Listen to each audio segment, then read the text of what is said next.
उत्तराखंड देख रहे हैं आप सब और मैं हूं आपके साथ रूपाली शर्मा। तो चलिए बुलेटिन की शुरुआत करेंगे। कैबिनेट मंत्री गणेश जोशी ने कैंप कार्यालय में आयोजित स्वागत और सम्मान समारोह में चंद्रोटी, घड़ी, गुजराड़ा और सरोना की बहुउद्देश्य साधन सहकारी समितियों के नवनिर्वाचित सभापति, उपसभापति और सभी सदस्यों को पुष्पमाला पहनाकर उन्हें बधाई दी और शुभकामनाएं दी। मंत्री जोशी ने नव चुने गए पदाधिकारी को बधाई देते हुए कहा कि सहकारिता व्यवस्था ग्रामीण अर्थव्यवस्था की रीढ़ है और समितियों के माध्यम से किसानों, युवाओं एवं स्थानीय लोगों को सशक्त बनाने में महत्वपूर्ण योगदान मिलता है।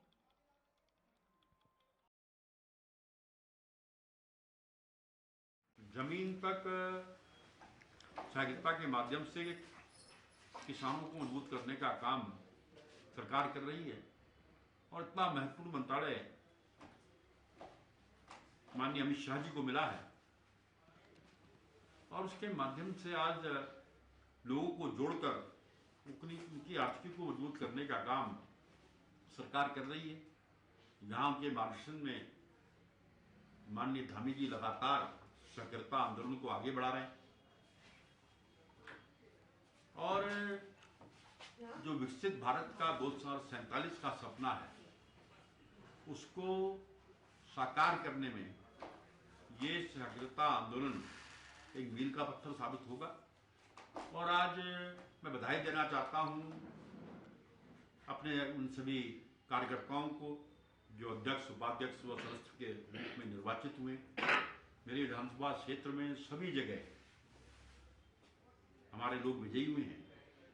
ये इस बात का प्रतीक है कि आज आम जनमानस भारतीय जनता पार्टी को चाहता है।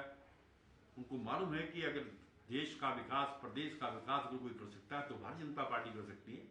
इसलिए आज ये लोग सुनकर आए हैं और मैंने इनका यहाँ पर अभिनंदन किया है, स्वागत किया है, इनसे अनुरोध किया है कि आप सीधा जनता से जुड़कर इस सहकारिता आंदोलन को मजबूत करें।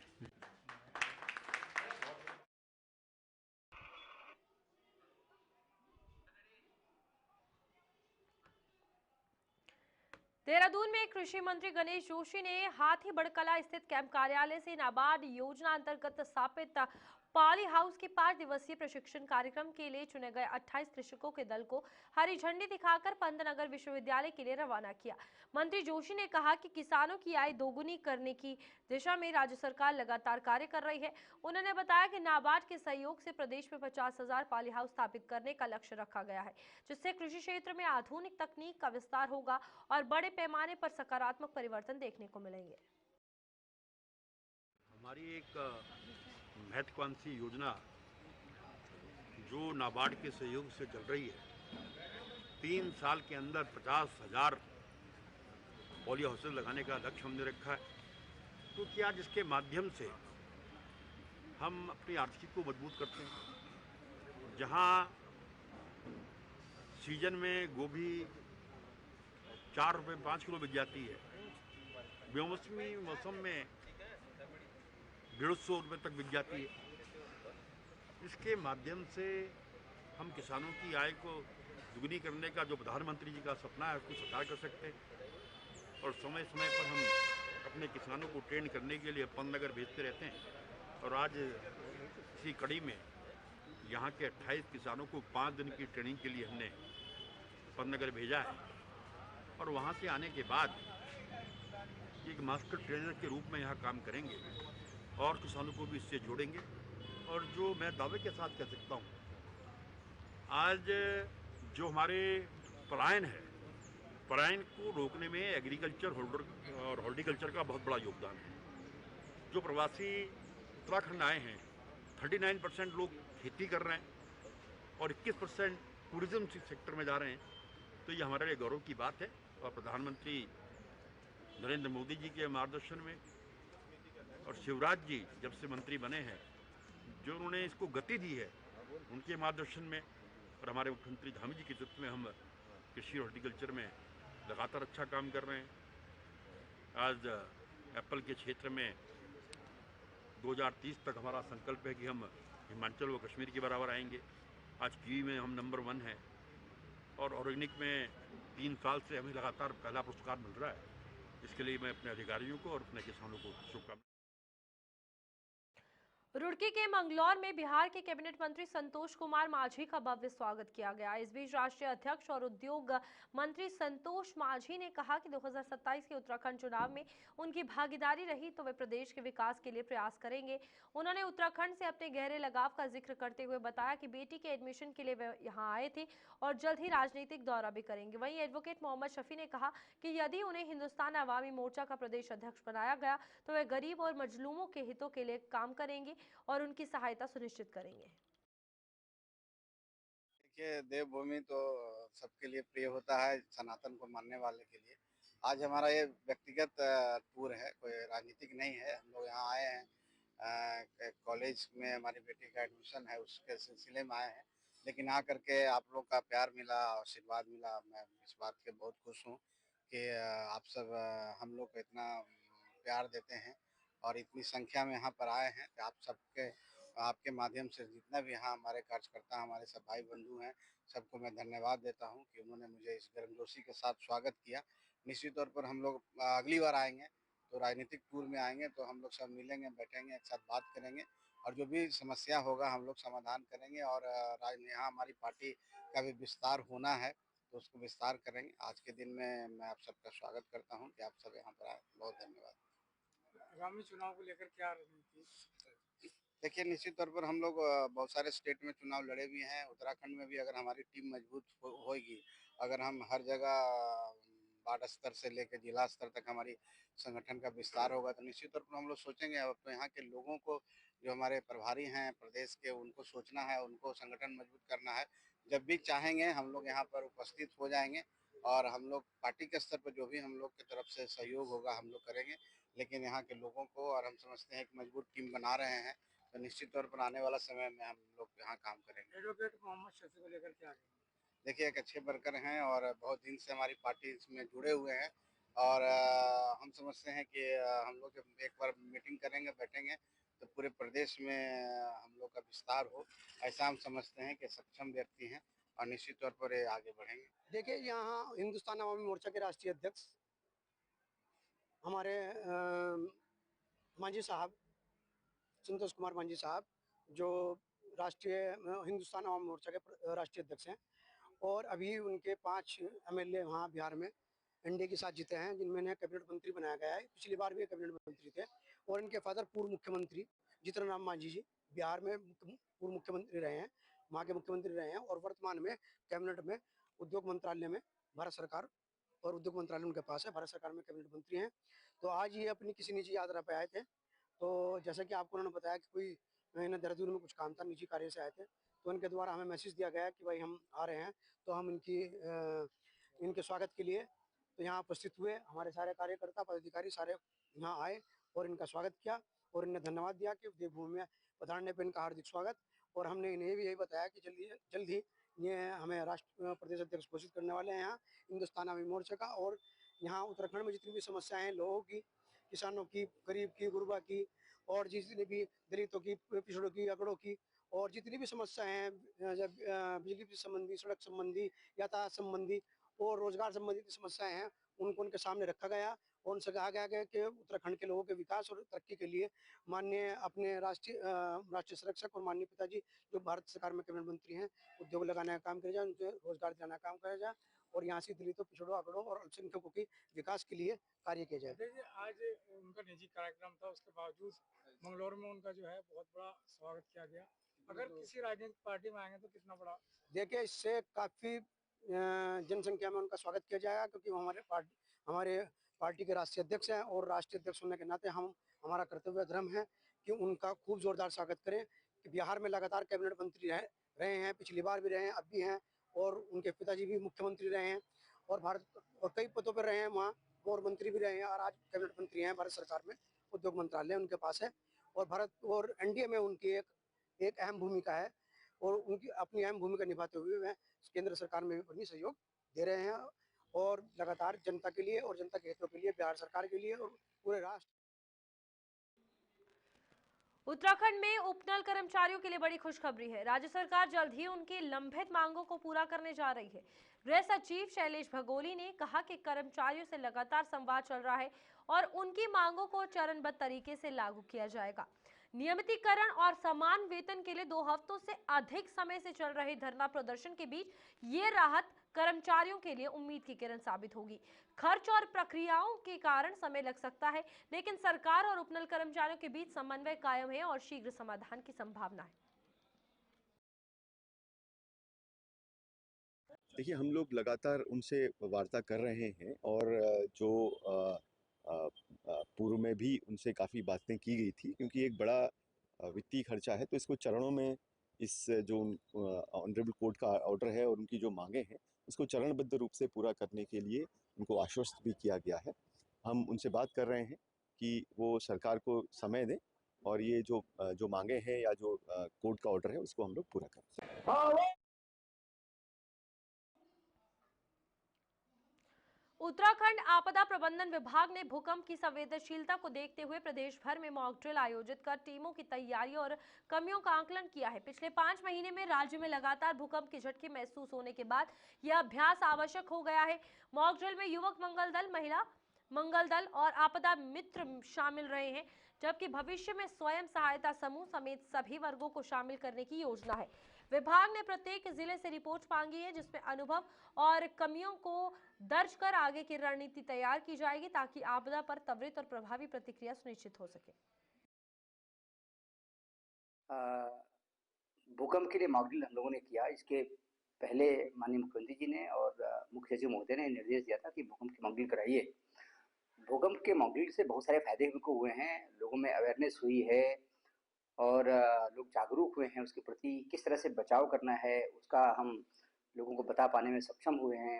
हमारे पास क्या क्या उपकरण होने चाहिए, क्या क्या तैयारी होनी चाहिए, अधिकारी कर्मचारी किस तरह से तैयार होने चाहिए, उसके बारे में सभी को बताया गया। सभी को समझ में आया कि कितना भयानक मंजर हो सकता है जब कभी भूकंप आएगा। और जनपद लेवल से भी हमने फीडबैक लिया है, उनसे ये भी कहा है कि जो भी आपके अनुभव रहे हैं, जो आपके लिए अच्छा हुआ है उसको लिपिबद्ध करिए, जो कमियां रह गई उसको लिपिबद्ध करिए। उसमें कुछ जैसे हमने कम्युनिटी को शामिल नहीं किया था, उसके लिए भी अच्छे सुझाव आए हैं। कुछ जनपदों ने लोगों को शामिल किया था, हम लोगों को। उसके साथ साथ महिला मंगल दल, युवक मंगल दल, जो हमारे आपदा मित्र हैं उनको तो हम शामिल किया था। बाकी बहुत सारे वर्ग अभी सेल्फ हेल्प ग्रुप के, आपदा सखी और बहुत सारे ग्रुप ऐसे अलग रह गए थे जिनको हम शामिल नहीं कर पाए थे। तो हम लोग आगे इस तरह से रणनीति बनाएंगे कि हम जब मॉक ड्रिल करें तो समाज के सभी वर्गों को शामिल करें, लोगों को शामिल करें। और अगली हमारी रणनीति रहेगी कि हम जनपद लेवल पे मॉक ड्रिल फिर से कराएं, जनपद खुद उसको मॉनिटर करे। यहाँ से हम लोग उसको सुपरविजन करेंगे, देखेंगे किस तरह से मॉक ड्रिल करते हैं। मॉक ड्रिल लगातार होती रहेगी। मॉक ड्रिल करने से फायदा होता है हमको कि जनपदों की तैयारी पूरी रहती है, लोग अलर्ट रहते हैं और जब कभी कोई आपदा की स्थिति बनती है, चाहे भूकंप हो या कोई और आपदा हो, काम करने वाली मशीनरी वही है, लोग वही हैं। तो किस तरह से बेहतर काम करें इसके लिए हम लोग तैयारी कर रहे हैं, उसके लिए लगातार। उत्तराखंड में विशेष गहन पुनरीक्षण एसआईआर से पहले मुख्य निर्वाचन अधिकारी कार्यालय ने 2003 और 2025 की वोटर लिस्ट जारी कर दी है। अब मतदाता दोनों सूचियों में अपना नाम मिलान कर सकते हैं। 2006 के परिसीमन और जनसंख्या बदलाव के कारण डुप्लीकेट नाम, फर्जी प्रविष्टियां और गलत रिकॉर्ड की आशंका बनी हुई थी। इसको देखते हुए सूची के शुद्धिकरण का काम शुरू किया गया है। भाजपा प्रदेश अध्यक्ष महेंद्र भट्ट ने कहा कि एसआईआर पूरे देश में मतदाता सूची की सफाई की प्रक्रिया है, जिसमें अवैध रूप से बसे लोग डरेंगे और मतदाता सूची और साफ सुथरी बनेगी। देखिए, भारत निर्वाचन आयोग ने पूरे देश के अंदर एसआईआर की प्रक्रिया प्रारंभ की है और ये प्रक्रिया मतदाता सूची का शुद्धिकरण की प्रक्रिया है। और चोर की दाढ़ी में तिनका, डर वो लोग रहे हैं जो गलत तरीके से बसे हुए हैं। बड़ी संख्या में बांग्लादेशी जो लोग हैं वो हर राज्य में पकड़े जा रहे हैं, उनको पुलिस देश से निकाला भी कर रही है। लेकिन कुछ लोग हैं जो उनके संरक्षण के लिए राजनीतिक दल चला रहे हैं। खासकर पश्चिम बंगाल के अंदर जितनी बड़ी संख्या में जो बांग्लादेश शरणार्थियों, पाकिस्तान से, बांग्लादेश से जो लोग आए, वापस जाने के लिए लाइन कतार लगाए बैठे हैं। लेकिन बहुत से लोगों के फर्जी आई कार्ड, फर्जी राशन कार्ड बनाकर जिन लोगों को रोका गया था, जिनको यहाँ रोका गया है, अब उनकी एक प्रकार से कयामत आने वाली है। और मैं कह सकता हूँ एसआईआर के बाद एक शुद्ध भारत के मतदाताओं की सूची होगी और भारत का मतदाता अपने मताधिकार। देहरादून में 4-9 गोरखा राइफल के पूर्व सैनिक संगठन ने 65वां स्थापना दिवस हर्षोल्लास के साथ मनाया।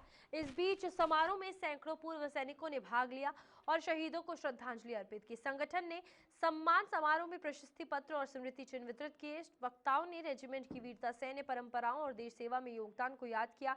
पूर्व सैनिकों ने अनुभव साझा कर युवाओं को सेना में भर्ती होने के लिए प्रेरित किया। कार्यक्रम का समापन गोरखा युद्ध गीत और पारंपरिक मिलन समारोह के साथ हुआ, जिसमें रेजिमेंट की एकता और भाईचारे का संदेश था।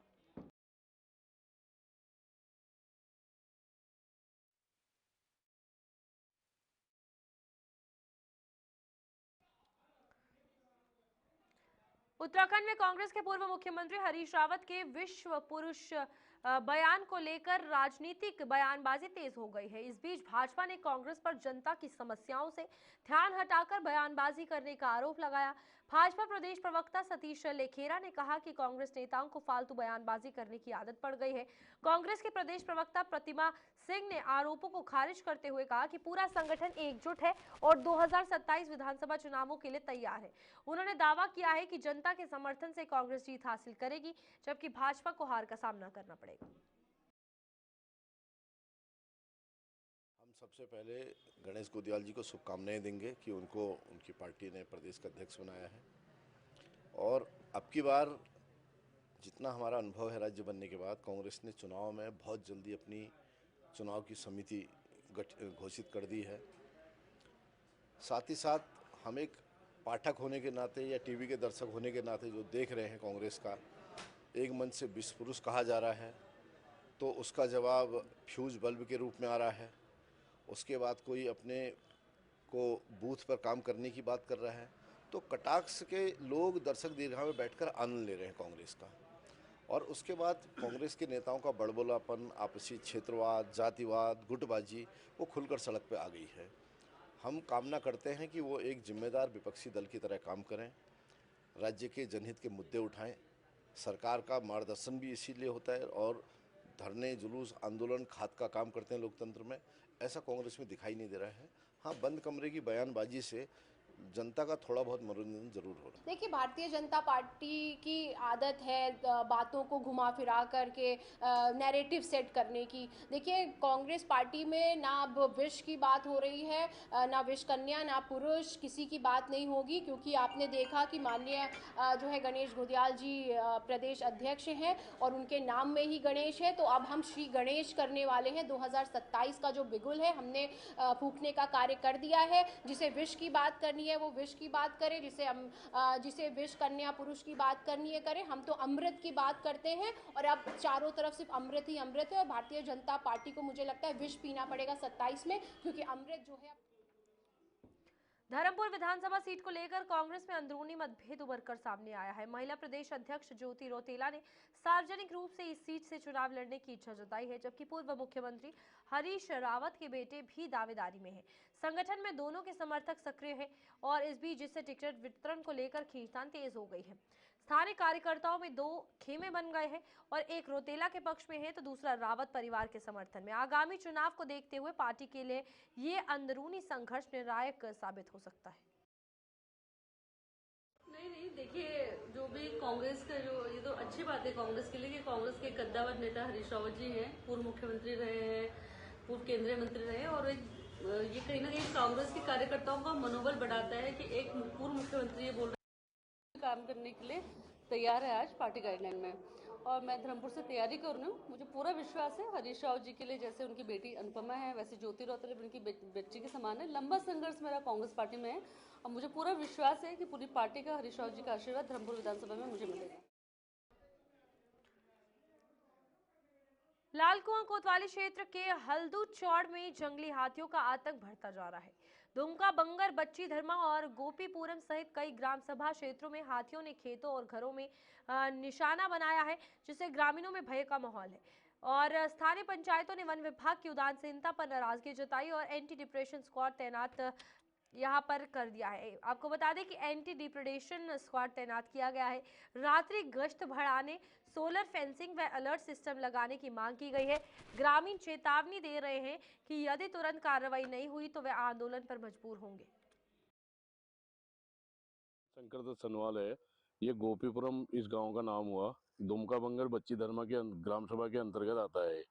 तो ये हाथी आज एक हफ्ता लगातार से ये आ रहे हैं और रात में कल तो शाम को ये 7:30 बजे घुस गए थे अंदर गन्ने के खेतों में 3 हाथी। और 3 के बाद फॉरेस्ट वालों की टीम भी बुलाई थी, लेकिन उसके बाद कुछ वहां को चले गए हाथी, कुछ यहाँ थे, जो भी है वो यहीं थे। और 2:30 बजे रात इसमें एक अकेला वाला हाथी आया तो उसने पूरा तोड़फोड़ करी, मेरे मकान में भी सोंड मारा है, पीछे मेरा भैंस बधी है।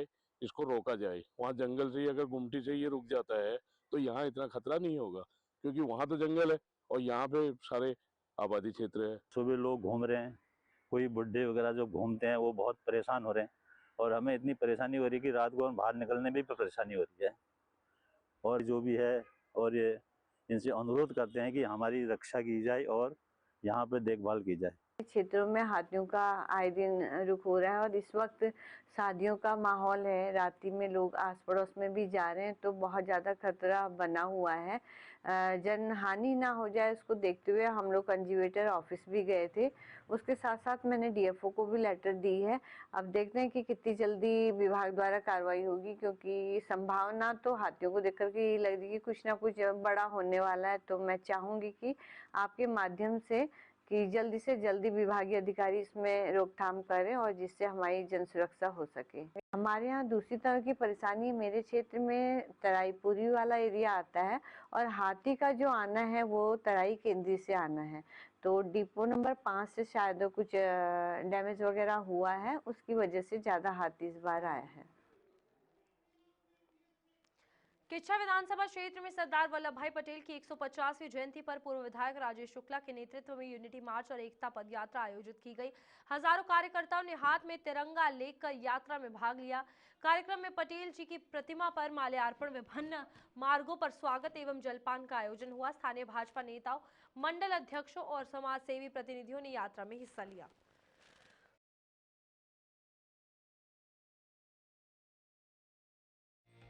हर विधानसभा क्षेत्र में वहाँ के कार्यकर्ताओं द्वारा निकाली गई है। पूरे 15 से 25 तक का हमारा अभियान है और इस अभियान के तहत आज यहाँ हमारे किच्छा विधानसभा की ये यात्रा आज शुरू हुई है। सरदार वल्लभ भाई पटेल जी की प्रतिमा जो आवास विकास में स्थित है वहाँ से, और वहाँ से लगभग हम तमाम बस्तियों को घूमते हुए मुख्य बाजार से होते हुए और बंडिया ग्राम सभा के इस चीनी मिल प्रांगण में इस यात्रा का हम समापन कर रहे हैं। मुझे खुशी है कि हमारे प्रभारी प्रमोद मित्तल जी जो जिले के मंत्री यहाँ मौजूद हैं, हमारे तीनों मंडलों के अध्यक्ष गोल्डी गोराया जी, पिंकी ढीमरी जी और मयंक तिवारी जी और सभी कार्यकर्ता, हमारे ब्लॉक प्रमुख, हमारे सोसाइटियों के चेयरमैन और हमारे ग्राम प्रधान, बीडीसी मेंबर्स, पार्टी के तीनों मंडलों के कार्यकर्ता और अन्य जनता और साथ साथ शहर के सभी वर्गों ने, चाहे व्यापार मंडल हो, चाहे राइस मिल एसोसिएशन हो या अन्य लोग हैं, सब ने हमारा स्वागत किया जगह जगह और लोगों ने बड़े उत्साह के साथ इस यात्रा में भागीदारी की। राष्ट्र की एकता के लिए समर्पित सरदार वल्लभ भाई पटेल, जिन्होंने एकीकृत भारत बनाया, जिन्होंने 565 रियासतों का विलय करा करके एक नया हिंदुस्तान खड़ा किया जो आज हम देख रहे हैं, और भारत के एकीकरण के लिए, भारत के सशक्तिकरण के लिए और भारत को विश्व में एक नई पहचान दिलाने के लिए सरदार वल्लभ पटेल जी ने अपने जीवन भर काम किया। आज यही सच्ची श्रद्धांजलि है उनके लिए कि हम उनके सपनों का भारत बनाने के लिए आगे बढ़ें, वैसा ही मजबूत और निर्भीक राष्ट्र बनाएं, आत्मनिर्भर राष्ट्र बनाएं। और इस दिशा में देश के प्रधानमंत्री जी, जिन्होंने सरदार वल्लभ भाई पटेल जी का उन्हें वो सम्मान दिलाया जो कांग्रेस की तमाम सरकारों ने नहीं दिलाया।